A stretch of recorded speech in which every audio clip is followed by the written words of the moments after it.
Do do do do do do do. Hey folks, how are you? This is Kurt Von Onen here with Lifter LMS on the Ask Me Anything call today. You may notice I have my desk in the stand-up mode so I can stay on my toes and agile today. It's been a heck of a week, so I'm going to try and stay the pace, keep this thing going. I'm not sure if Emily is on her way or not, but hey, it is time and we are here. So, that all said, I want to encourage a couple things as we get started here. First thing is you need to know that if you've come to this Ask Me Anything call, you are entitled to a gift. Let me put that gift into comments and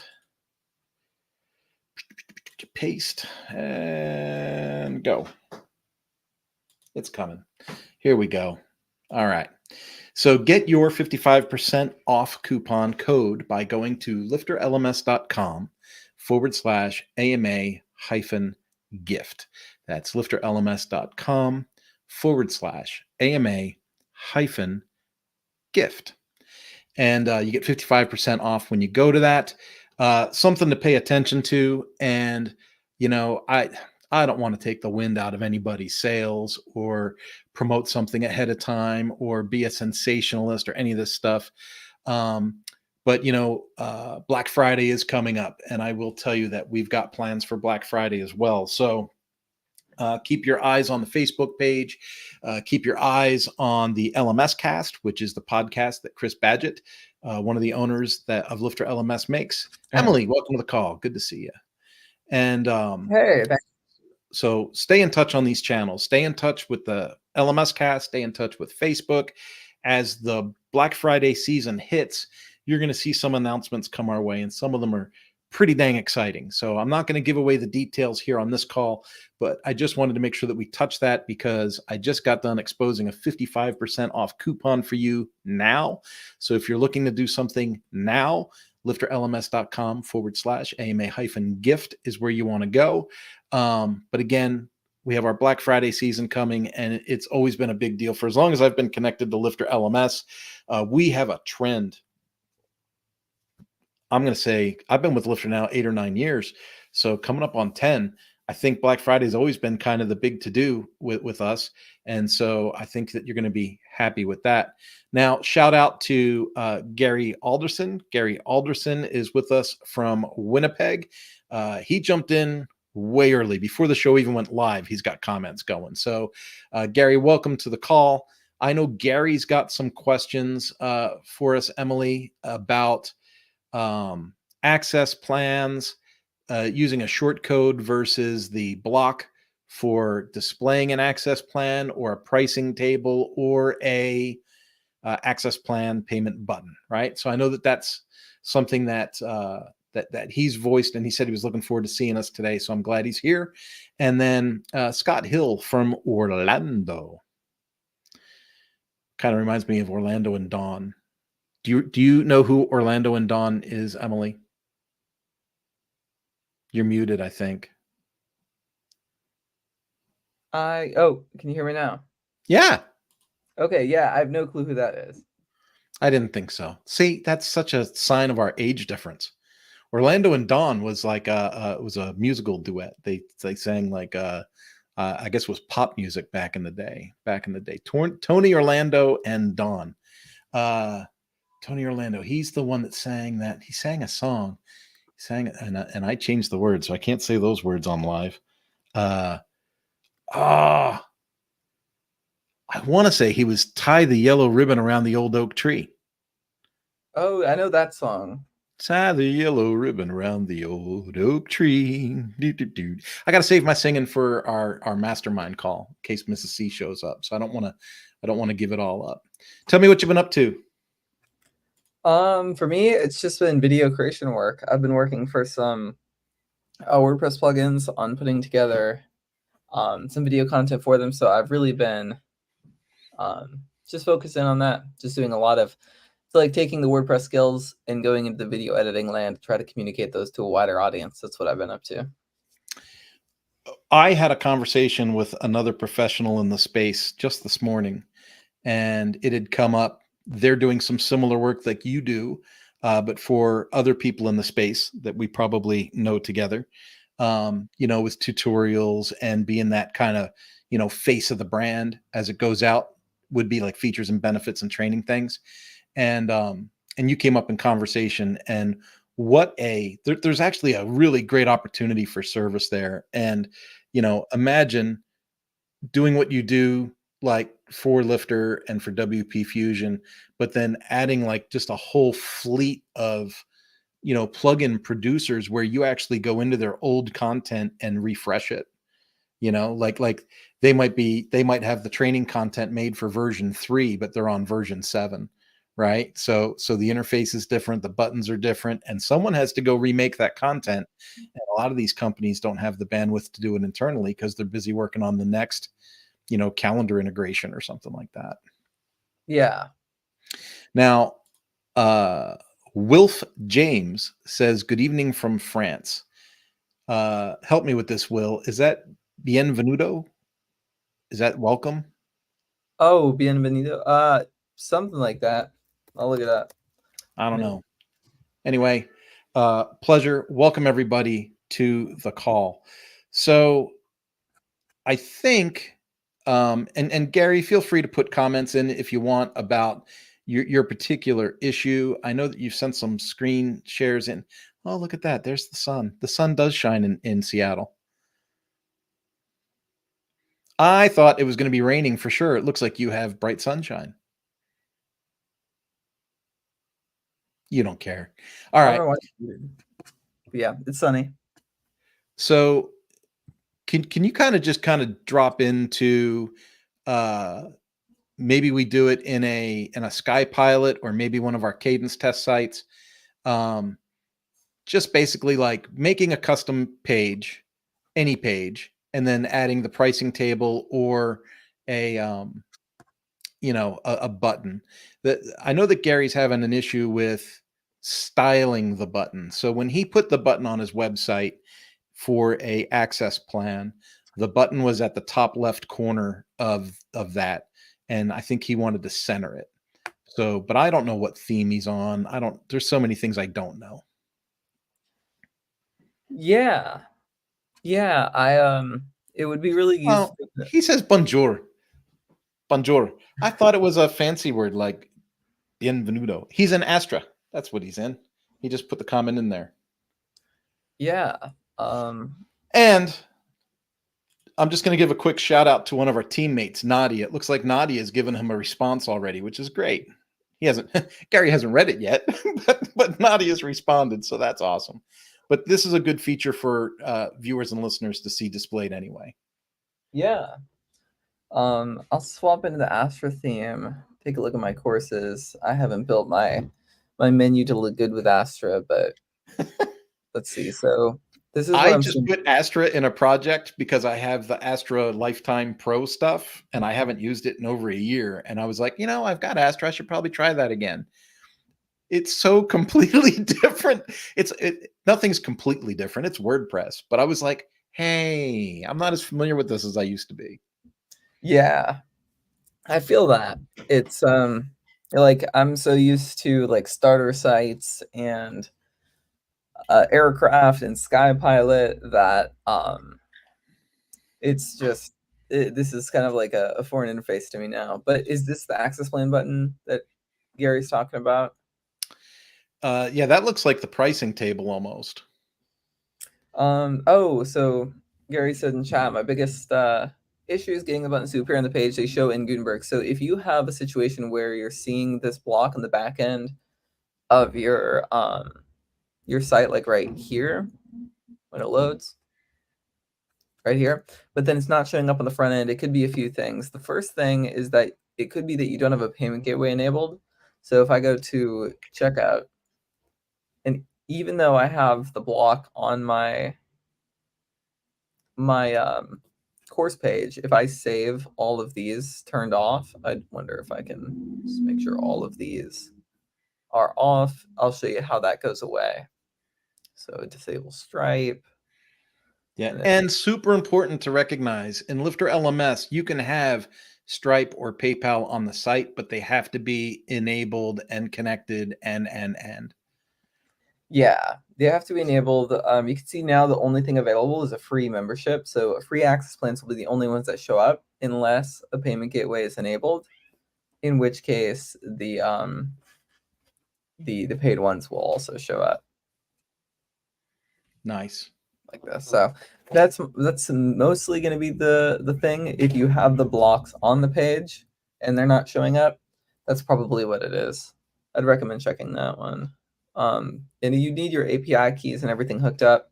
So if you're in PayPal for your gateway, you want to make sure to check PayPal and then do the connect with there's a single connect button thing. I don't know if we have it on the demo sites because I already have my API. Yeah, you're already connected. Yeah, but there should be a button on that page. I use the PayPal gateway just fine. It could also be, if it's not showing up, it could be that you're enrolled in the program. I haven't taken any looks at this website, so kind of just, if you're enrolled as a student and you're looking at it on the administrator side and your user account is enrolled in the program, you won't see that. So you want to check incognito windows, private browsing mode, viewing as a visitor. I'd recommend that. So you might be logged in, and it might be, if a gateway is enabled, you might just be logged in and enrolled. That's what I would think. Now, if somebody has the pricing grid or the access plan button on a page in their website, and they don't like the placement of the buy now button or the enroll button or whatever, really the only way to move that button around in that dynamic area is through CSS, right? Yeah, unless you want to just recreate your own pricing table, which is definitely doable. And I see a lot of course creators do that, where they'll, instead of using the LifterLMS pricing block, they'll add their own block, and it'll have like Style it the way they want. Yeah, a title, a border, a background, make it look just like a pricing block. I can show you how to do that too. That offers a lot more flexibility. So if we were to do, I don't know, is it LifterLMS pricing table is the one we're used to, but probably like maybe like a group with like 2 columns like this. Here we put a heading, and then single access, and then duplicate this, bring this over to, let's make sure I have a row. Oh, that's not what I wanted. That's not what I wanted. That's not what I wanted. And at the top, the cadence stuff is going crazy. But let's see. Let's actually put in here columns. So if I go to row, and I'll go column, and I probably need to go 100% column in this row. Is this 100%? I'm gonna recreate the row. I was trying to do 50-50 on the row, but I probably need to do a group columns 50-50 here. There we go. So now I have a heading here and a heading here. And then we'll style these columns individually. So if I put like a background color on there, and then I put in some padding on the sides, border color, border pixel, and then stuff like this. And is there a margin option for me? If I go to typography, margin, block spacing, this will separate them a little bit. But we could also use something like cadence blocks in order to get more options here. But pricing plan 1, pricing plan 2. Yeah, and in the Astro world, it would be Spectra. You would add Spectra that gives you a lot of the extra styling tools. Yeah. But this kind of goes with it, right? And so this example of custom building the pricing blocks on custom pages, I've used this a ton because you can really move things around. And then that buy now link actually goes to the access plan purchase link, right? Yeah. So we would just simply scroll down here. There's a purchase link. I'll copy that link address. or paste it into my browser and copy it from the URL bar, and then place that inside of this button. And then we would want to take this column and make it only visible to non-logged in users or visitors. Yeah. And we could style it more, but that's the basics of how you would do that. Yeah, I love that. I can remember, and I'm going in the Wayback Machine here, right? And things have changed so much over time. But I remember when I first started getting involved with using dynamic tools like LifterLMS or different e-commerce tools, things like that. I can remember how frustrated I would get because it seemed like it was impossible to edit things or impossible to get something to look the way you wanted. Now, you know me, I'm not a design freak, but I'd build a whole website with certain colors, certain whatever, certain look or feel, and then I would add a plugin feature and it just looked like an out of place Lego block, right? It would be like you built a whole giant Death Star, but you ran out of blocks and you only had a red one left. And now you got this big red, rectangle in your Death Star, right? It was like that. And so it was actually, I think it was one of your videos that I watched before you and I got to know each other. And you were saying, well, this is how you customize your LifterLMS course page or something like that. And I was like, I could just build my own. I didn't even think about that. Like, holy crap, I didn't even think about it. I kept trying to mess with the stuff in the platform and try to figure out CSS and move things around and do all these. And it's so common for you and I to say, oh yeah, just play with the CSS. But that's because that comfort levels come over the course of working in WordPress for years, right? An average person doesn't want to deal with CSS. If they could rebuild a custom block themselves, and now with WordPress having things that you can save as patterns or save as a reusable block, now you could create your own pricing table, save it as a pattern, and then sync that pattern in multiple places in the website. It would just work. Yeah. See the genius of it all. Things have gotten a lot better. They have. And you got one. You got a comment there. Interesting solution. Thanks, Emily. Yeah. So that's the deal. I mean, how many times do we say this, right? There's 17 different ways to do something in WordPress. You just have to figure out your use case and which works best. Totally. I just got to ask, you're in a new space today. Where the heck are you? I'm at my girlfriend's house. Oh, all right. I was like getting the Wi-Fi activated right as the call was starting. I'm like, why isn't it working? I'm connected to the network, but there's an extender that wasn't plugged in. So I'm like, I'm just sorting out this office space for the first time for me. I just got yesterday a 14 terabyte external hard drive. Oh, wow. So yeah, I'm in the process of migrating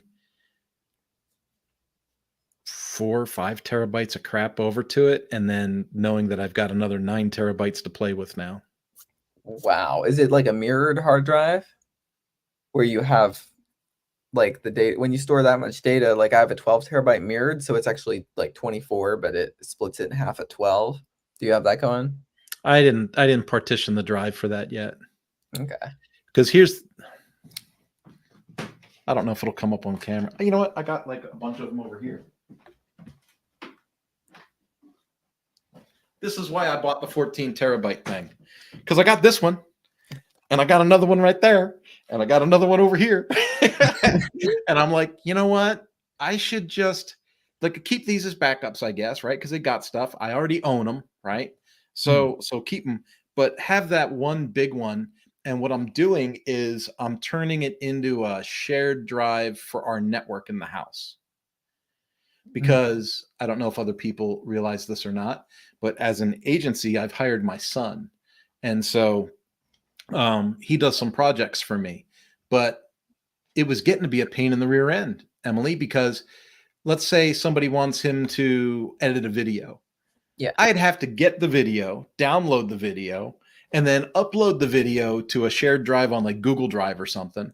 Then he's downstairs, and then he would download it from Google Drive, make the edit, do whatever he's got to do, upload it back to Google Drive, so then I could download it to my unit. It was just a pain in the butt.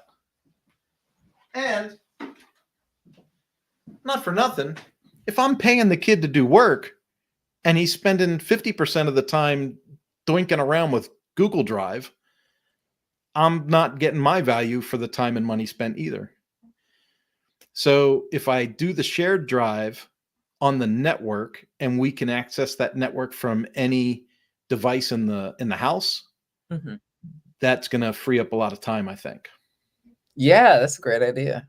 A lot of download and upload speed time. Yeah.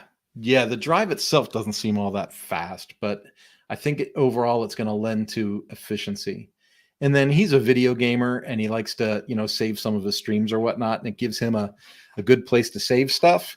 And I think if we're just going to be transparent and say solutions that work for all people, and whether it's in a Lifter LMS space or not, when you have a 17-year-old on the internet, sometimes it's nice to see what the heck they are saving and looking at sometimes.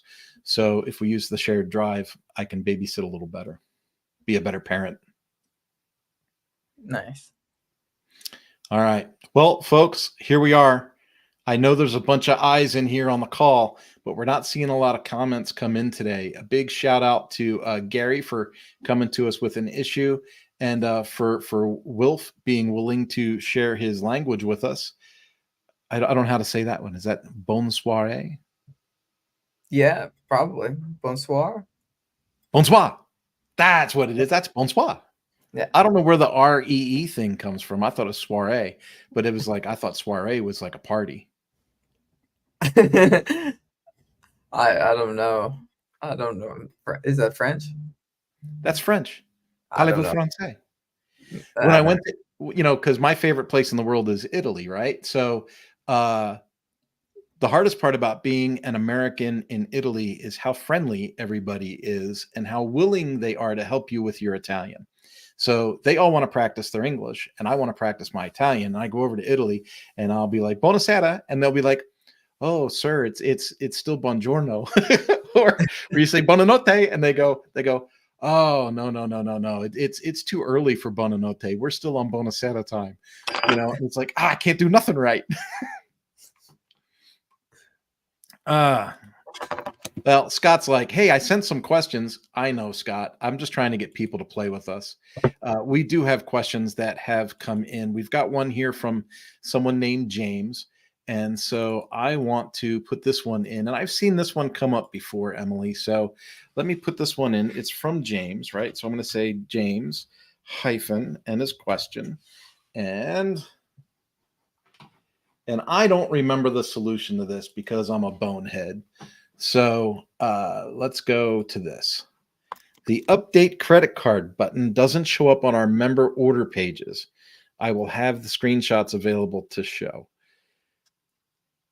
Doesn't this have something to do with whether it's a one-time purchase versus a recurring purchase?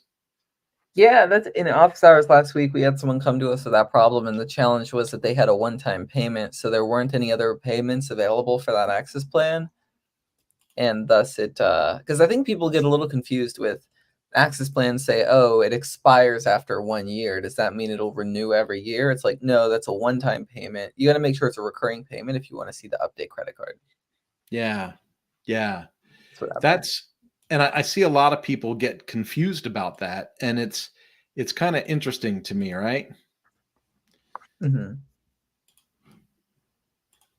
Is that anything that you think we need to show? I don't think we need to show that, do we? I mean, I could show a little bit about like what the access plan looks like. This is what I'm assuming it is. So you know what the tick for what makes it recurring, I guess, right? The frequency. yeah, it's right here where you say like every year for all time or every year for 2 years. This would mean that you could update your payment information for the second year. But I see a lot of people leave it as one-time payment and they do expires after 1 year. And this is going to be a one-time payment of $500 one time, expires in 1 year. So I'd assume that would be the problem on the surface. That's what I'm thinking. Without seeing it, seeing the Yeah. site. Yeah, that's just the most common thing I can think of. The other one I put in there, I just put in as teacher.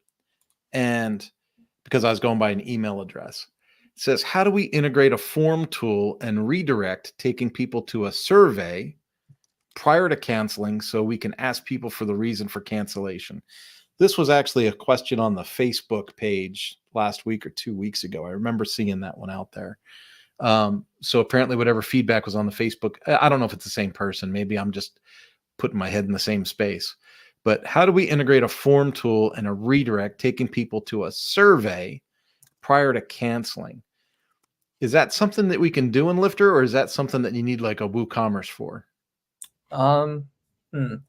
I mean, I set that up at LifterLMS. If you try to cancel a LifterLMS subscription, you get a Gravity form that pops up that asks you a couple questions on the way out. And with Lifter, and that's all custom though. Even in WooCommerce, that wasn't Yeah. available. We had to custom do that.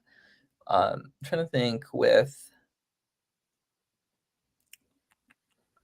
Lifter, yeah, there's not going to be a way to customize that unless you're using custom code, because you have to hook into that cancel action and put some custom stuff on there. So yeah, I'm trying to think of a creative solution potentially, but it's going to be custom code in some way or another. Like, for example, you could potentially use the REST API, which would be, or I'm trying to see, like, is there a Automator WP solution potentially that's simpler? So if we go Automator WP Lifter LMS, I'm trying to see if maybe we could have you submit a Gravity form and then as an action cancel something.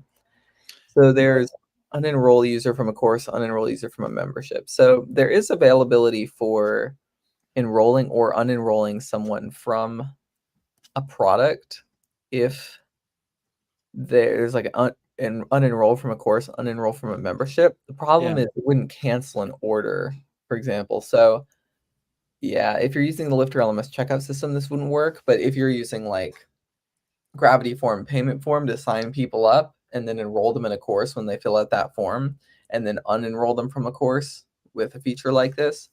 So there's some availability for that. It's just not in Lifter LMS out of the box without customization to the code.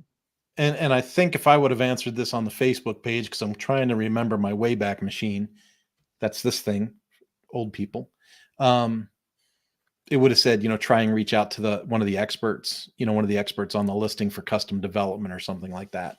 Because I know that you can do some stuff with Gravity Form, and then depending on the different payment gateways, right? So whether it's SureCart or WooCommerce, there may be hooks that you can use as like, this activity triggers this reaction or provides this form. But then I think it goes back to, like, if you changed your cancel link, which I even hate saying this on a supposedly a beginner's call, but if you were to like delete your cancel option in your dashboard and then create a different cancel option that actually went to an internal page with like some kind of form tool, and then someone fills out that form and then it launches a automation or a trigger that would be remove from enrollment. I mean, that seems like something that can work. But yeah, you definitely, if you don't have the confidence or the security to play in the website at that level, then you would want to reach out to an expert on the experts listing. Yeah, definitely. Look at access plans, list access plans. Just trying to see if there's any option in the REST API to do something like that, but I'm not seeing it yet. So unique. Well, that's twice that you've mentioned that. So I'm going to go ahead and grab the link to that. I think it's been long enough that we haven't really mentioned that on these calls that maybe we should describe to new people, like, what is the REST API? Because people hear it, or people often will hear, oh, hey, we can just hook into the API or whatever. And I think that people use that term so easily, but don't understand what it is. Yeah. So this is what a REST API reference looks like. And so an API, it stands for Application Programming Interface. So it's like if someone's building an application and they're trying to tie into your Lifter LMS website, if they're trying to create courses from a third-party application where it's like, I see it with like, if a realtor is creating a course on their iPhone through a custom app, and then it sends that data to your LifterLMS website and turns it into a course. That would be an example of where custom developers would use an API to make one application do things based on triggers from a different application that maybe is custom coded or maybe is not custom coded. It's just other applications or custom code can trigger things to happen on your LMS website. It can trigger things like create a course. It can trigger things like update a course, update a title, or it could delete a course. You could see who's enrolled in a course, building lessons, things like that. It could most commonly enroll students. So a lot of people use external gateways on external websites in order to pay, charge for their courses and have students pay. And so then they want to bring people into their LifterLMS sites after they pay on a third-party platform. Or maybe they're doing HR services, and so they're trying to enroll a bunch of employees. So they've hired a custom developer to take this API and say, we're going to enter all of these emails into this field on this other application in like a CSV file. Click enter, and then the API in the background is going to take all of those emails and create students on the website for them. It can do things like that. Yeah. And then Gary did some quick thinking right there on the call. And I want to acknowledge that he's participating in the conversation. He says, would an engagement work? The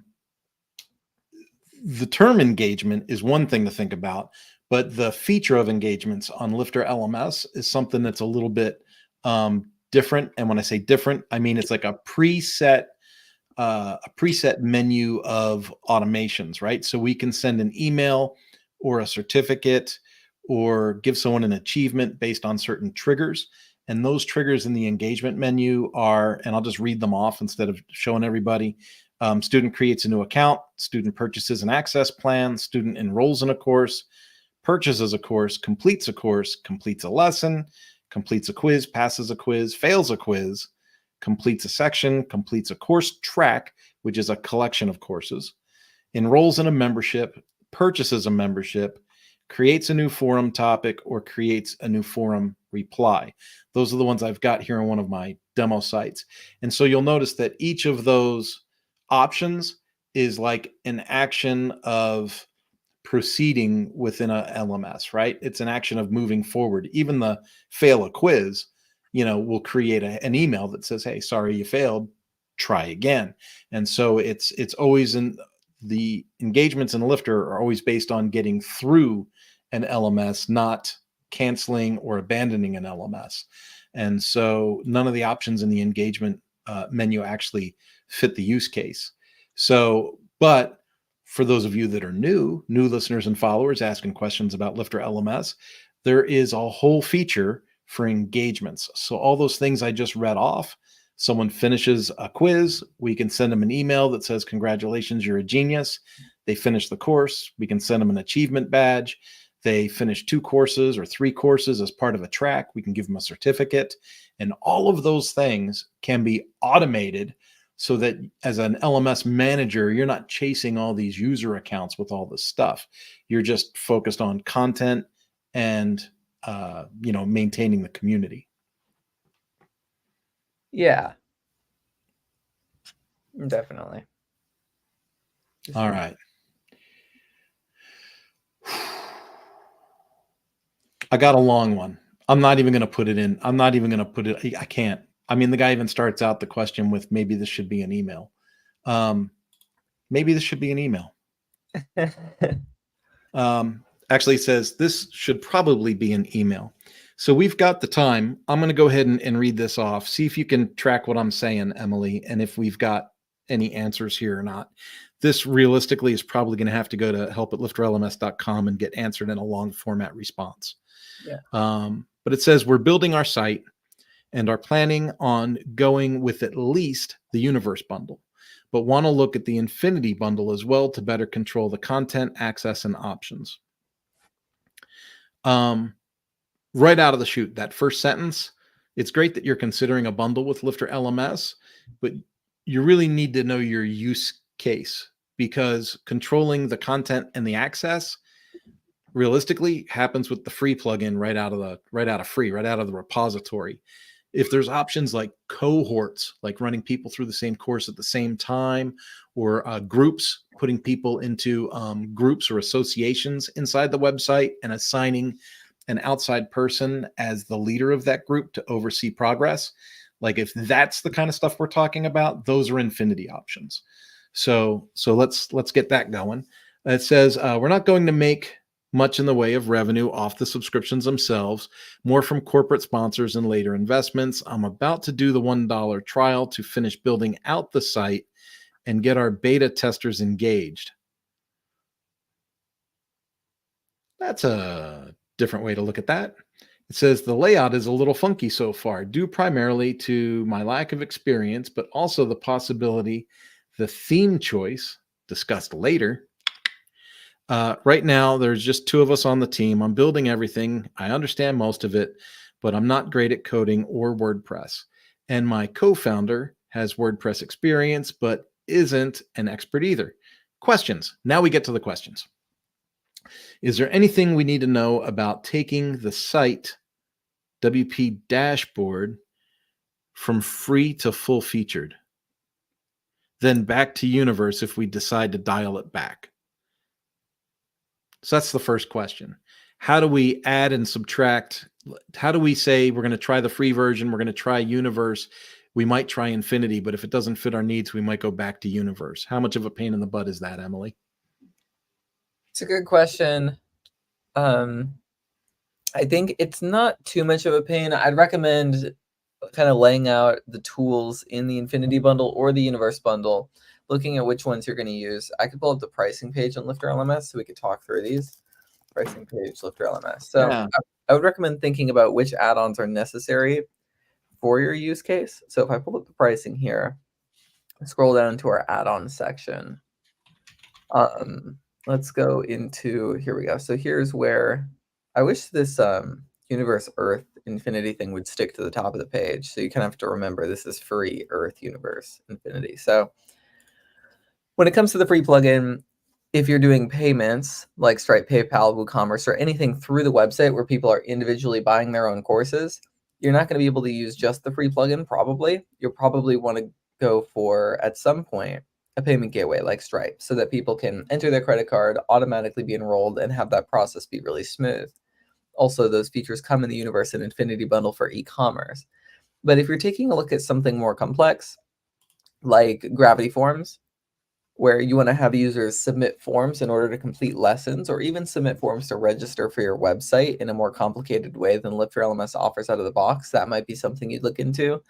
But primarily, people are looking at SkyPilot theme. If you want that theme that works with LifterLMS out of the box with the new modern block editor, that's in the Universe and Infinity bundle, along with the builder, which are some pre-made patterns that we have to support using SkyPilot theme.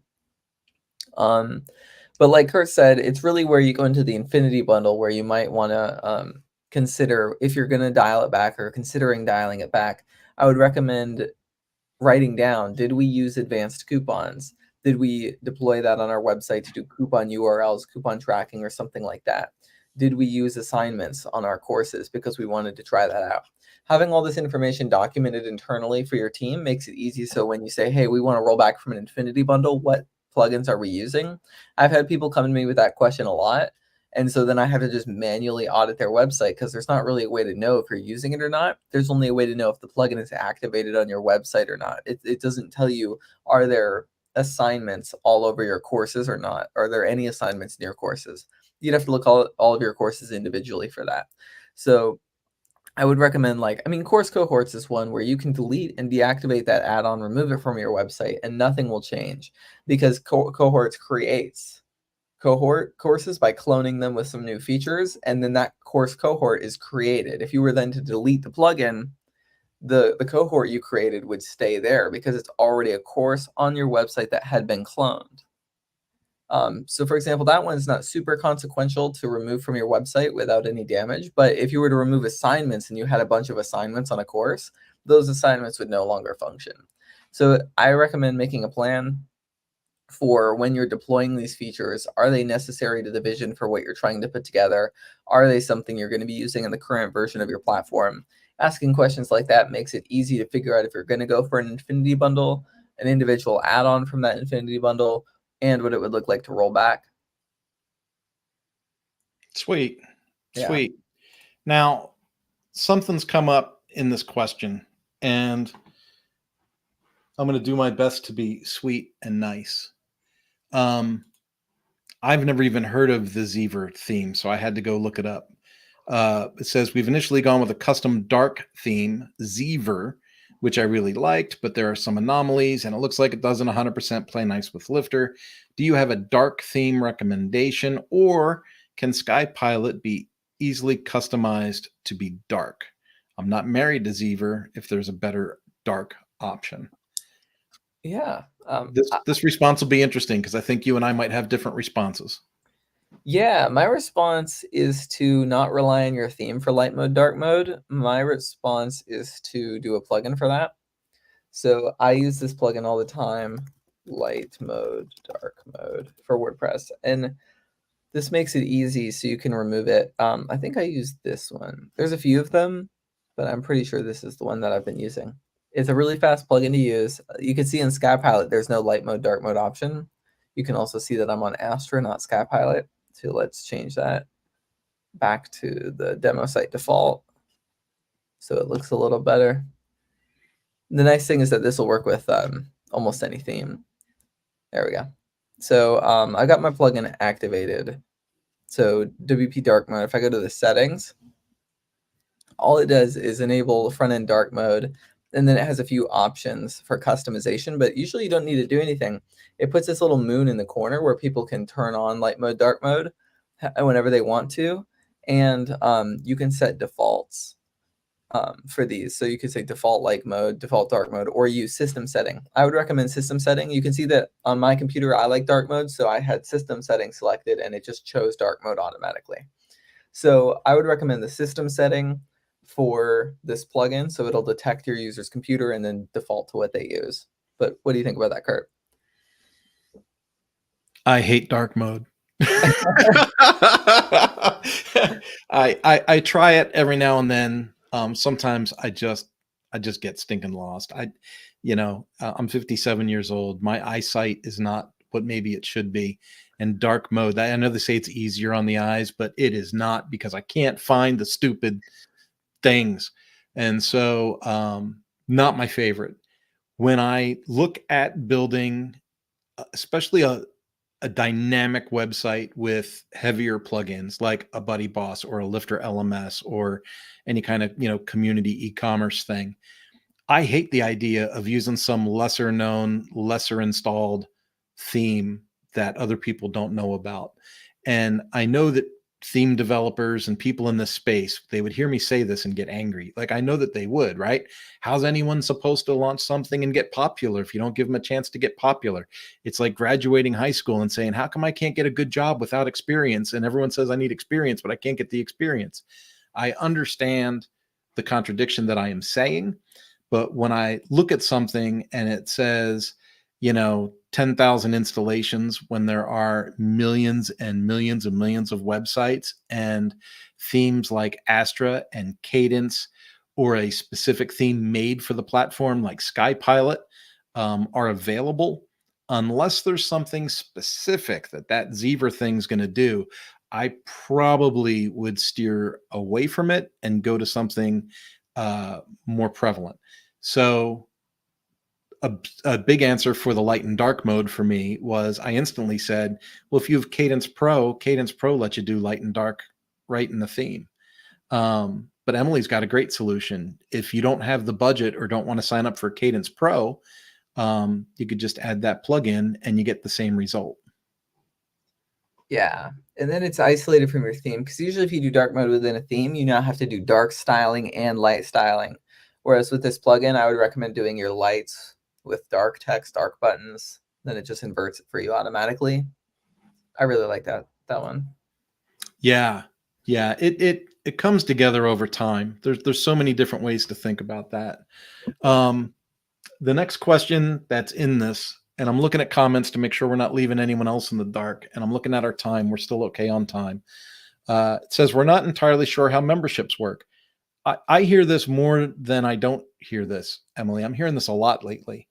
And I think, if I'm going to go out on a limb, if you look at other LMSs, that are in the same space as LifterLMS, they don't have these same features. So I think because we're a more complete product, I think it adds confusion. I think they're like, well, how do I do that? So it says, we're not really entirely sure how memberships work. Our programs will eventually have 4 subscription levels, with the first one being developed now, around 40 courses with 5 or so lessons in each. The higher levels will have different courses, more direct engagement and interactivity.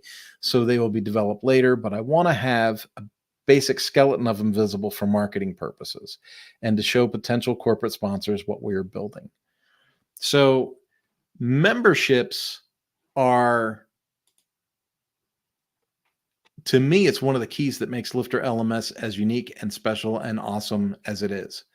And I don't know, Emily, you might have a different thought on my take on this, but I don't have to add Shore members. I don't have to add Paid Membership Pro. I don't have to add things to my LMS to get the control that I want with Lifter. So with Lifter, I can have courses, or I can group courses together and market those courses as a bundle via a membership.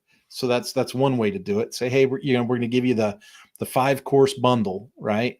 So let's say you've got your 100 courses and you've got 20 in finance, 20 in leadership, 20 in communication, and 20 in personal physical fitness. You could say buy our physical fitness membership, and they get access to all of those physical fitness courses as part of that membership. That's one way to do things. But if you look at some of the content that Chris Badgett put together over the years about pricing strategies and things like that, you'll see that we're fans of a good, better, best pricing strategy. So each of the things that we discuss, the courses and the memberships, each of those can have up to 6 access plans. So this can get kind of confusing if you don't write it all down and figure out what you really want. So using a good, better, best pricing strategy, you could say, buy these courses a la carte, each one's $50. Buy this membership that includes 5 courses and it's $199, right? They get a discount because they bought the membership bundled and they save $50. Then you could say, buy this membership. It's a VIP membership that gives you access to all 100 of our courses, right? And so instead of being $199, maybe you sell that for $699. And then you could say, join our monthly membership, get access to all 100 of our courses and our 2 live masterminds we do every 2 weeks, right? And then that would be the best pricing plan. You could say that's $1,000 a month. That's $1,500 a month. It's whatever.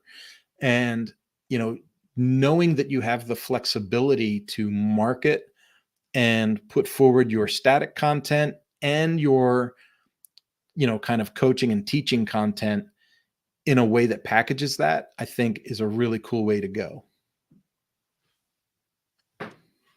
Yeah. Oh, totally. I think that's a great answer. Was that all the questions? Yeah, I was looking at this question. Why can't they get Terminator right after the second film? I mean, Terminator, the first one sucked. Well, no, but James Cameron. And the kid on the back of the motorcycle was ridiculous. I've raced motorcycles for 20 years. That whole scene was stupid. Well, but I think the director changed it after the second movie. So they did 1 and 2 with James Cameron. And I think if you take away the director from the super popular ones and throw in a different director, it's a little bit challenging without restarting a different storyline. Yeah, if you go in the Wayback Machine, you remember how old I am, and you go back to when that first one really came out, it was amazing. I will give you that. It was amazing. Hey, Scott, you're taking off. Have a good one, Scott. I hope we helped. And Cadence with a K. Cadence with a K. Just so you know. When you go back to that original, it was amazing. Think about the technology, the film. You look at it now, you're like, this is corny. And the original, Sarah Connor portrayal, characterization, all that during that time, yeah, she was hot. We were all in. All my friends were like, hey, I'll go pay to see that twice. But yeah, that whole franchise, I'm not a big supporter. Not a big supporter. I would rather have a conversation about Star Wars and how that's gone horribly downhill. You're like, oh my God, Kurt's ticking off the whole world today. My kids try to watch the Star Wars stuff, and I'm just like, what nonsense is this? This is crazy. I will say, gosh, I can't remember the name of it now. I can't remember the name. So the series where the guy has the best beard I've ever seen. He's got a gray beard. It's like mine. It's like gray and black beard, but it like curves around. It's like a beautifully styled beard. He's a Jedi, and he has a female Jedi with him, but they're like bad people, and they take the out of what looks like a lighthouse on the outside of town. Are you talking about Count Dooku? Maybe. Okay. Yeah. He's got a great beard. He does. He does. He's got the lightning powers. That's what his thing is. Yeah. So that's that. We could really go into some really crazy things. What was the one? What was the one? Oh, it was that one. Was that the Terminator? Was it the Terminator where they went to like the underground bunker and the guy took off his shirt and had the talking head in his chest? Was that Terminator or was that something else? I don't know what that is.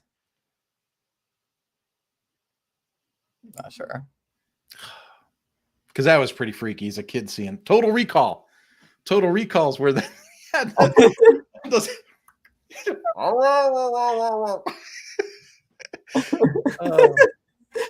Oh, Alien. Alien is when Alien pops out of the chest. Now, Alien, I'm going to give you that one, Gary. You know what?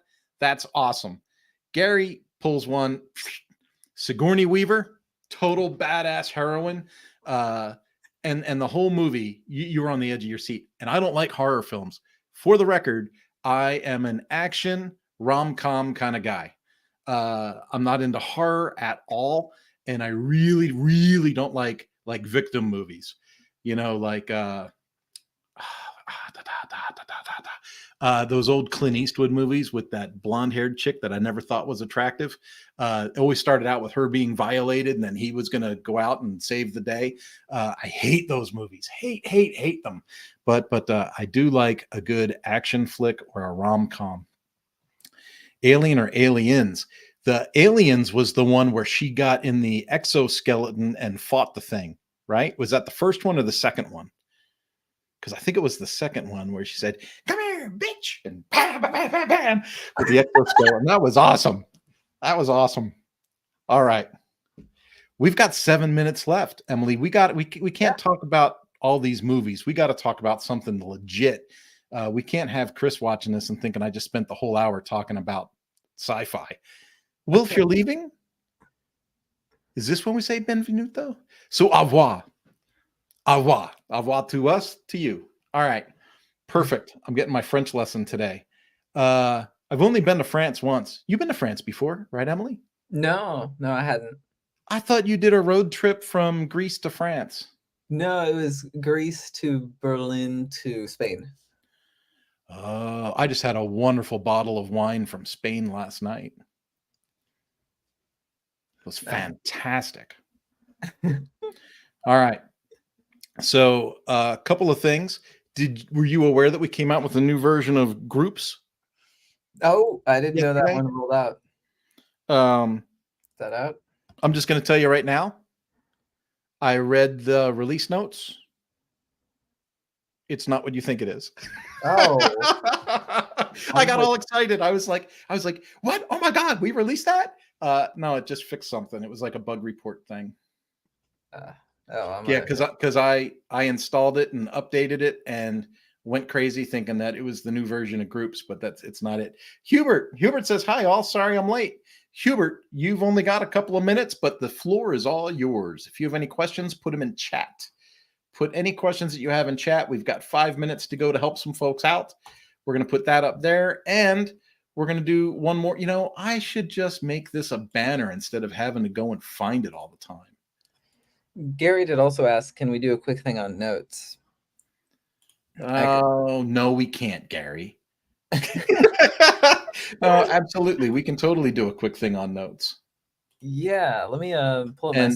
And while Emily's pulling that up, I'm going to go ahead and just remind people that where did it go? There it goes. 55% off at lifterlms.com/AMA-gift/AMA-gift. Looks like we got some things rolling in here, so I just wanted to touch base on that and mention it one more time before we finish the call. Emily, you are on deck for notes. Yeah, so when you install and activate the LifterLMS Notes plugin, you also want to make sure you go to LifterLMS Settings Integrations at the top and make sure that LifterLMS Notes is enabled. So if I go into the settings, we just check the box to enable it. And then the only setting for this plugin is where you want your notes button to appear on your courses. So if I close some of my old tabs, go into one of my courses, I can see Take Notes is up here at the top. I styled it to this awkward red color, but you can change that. So what Notes does is that each course has its own notebook, basically, so students can take notes. So this is my course for the financial independence course, which is what I'm looking at. But if I were to jump to a different course on my dashboard, I would have a different notes book for that course. So this is business budgeting. So I can take some notes, save that, and then I can move this box around if I wanted to. How do I move it around on the page? I can also view all my notes, and this will take me to the dashboard page, because Notes also puts a little toggle on the dashboard page where you can download, edit, or trash the notes from your courses. So it's basically a notebook per course with a little button that appears on your dashboard and inside of each of the respective courses for students to take those notes. Those notes are student dependent, so it's whatever student you're logged in as, you're going to be looking at that user's notes. That's how that one works. Cool. All right. I have talked about notes in 6 or 7 different chats just this week. And the big thing keeps coming up. It's the same question, Emily. I'm almost like, would there actually be value? You and I, maybe we're destined to be in the product game after all. Maybe we should just make this a product. People want to make like fillable PDF dynamic workbooks in these LMS platforms. And I understand that there's some SaaS platform somewhere where that may have happened away from WordPress, but I can't find a single product that is what people are apparently asking for. And I'm not quite sure, because we've had the discussion online before here about, well, you could use Gravity Forms and Gravity View and then put their stuff into a pre-formatted page with like a expose the field kind of scenario. I like the fillable PDF solution because then it's portable to me, right? It's like they can save it, they can download it, they can print it, they can do whatever they want with it, and it's kind of independent from the learning. But yeah, the notes thing came up, and repeatedly I'm like, your student can create their own notes per course and then print it to PDF and save it if that's what they want to do. But it's part of their dashboard too. They can access it through the dashboard whenever they want, which creates a sense of stickiness, which is pretty cool. Yeah. Yeah. I don't know. I get lost on the whole subject because I think there's a certain point where people are forgetting what the LMS is for. Like, what's the main purpose or the main cause or the main thing? And I think they're trying to extend it to be something other than what it's meant to be. It's not a digital publishing platform, I guess is where I'm getting at. Yeah. Yeah. It's just meant to like store courses, pay for access, and manage who gets access through groups and stuff like that, coaching. So there's one that I can think of. It's like a group that helps people author and write their first book. So what they want to do is they want to leverage like the idea of notes or the idea of, submit a chapter each week or something like that, right? And then the idea is after 26 meetings, classes, sessions, whatever you want to call it, you've got a book, right? And then you could take that book and have it published. Well, you might be able to build something in Google Docs, Word, something along those lines, but it's not really part of the LMS unless they've uploaded it as an assignment. But then it doesn't automatically collate the assignments into a finished book. You know what I mean? Yeah. I think there's room for us to make a product. You're smart. We can figure it out. Yeah, totally. Also, we have some questions about the Black Friday, or not Black Friday. The question was about the coupon. Does the coupon apply to add-ons? And it's in 1 week that we're entering November, and LifterLMS has a history of doing all November Black Friday sales. So look out, join us next week on stream, and we might be talking about that. Yeah, and it does apply to add-ons, right? So if you have Lifter and you wanted to purchase the Stripe add-on, go through that link and get your 55% off. Yeah. All right. Well, we are at the top of the hour, and I feel like we have survived. We finished strong. We did get a little weird talking about sci-fi movies. Not gonna lie, Captain Birdseye, but Captain Birdseye probably didn't think we had the stones to pull that off. We did it. Challenge accepted. Do you have anything else to close on before I hit the magic button and play the do do do do do? No, I'm good. All right, here we go. Do do.